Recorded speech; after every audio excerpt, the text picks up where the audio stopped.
Hello, this is Jason Hodges with AgTerra. In this video we are going to review how to add sensors, flow meters, to your SprayLogger box once you've registered your SprayLogger box on your account. So once you're in the SprayLogger webpage, go to Administration, Equipment, and then Sensor Setup.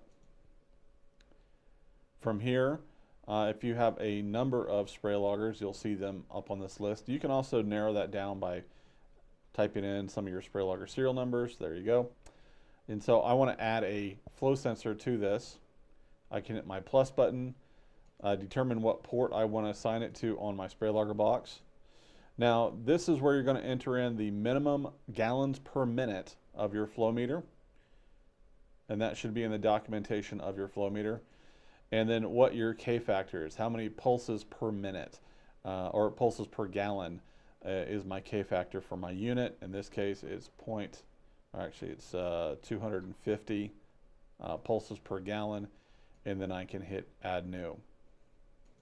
And so now I've got my flow sensor there and I have a spot ready. If your box has a port for a second flow sensor, you can add that here, assign the port.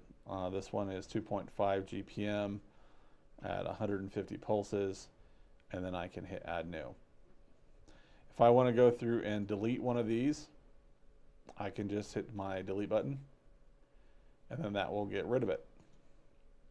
We do have other videos on how to do calibration for your SprayLogger system, but in this case, thank you very much. This has been on how to add flow sensors to your SprayLogger box, and then how to adjust the K factor as needed and the gallons per minute. Have a great day.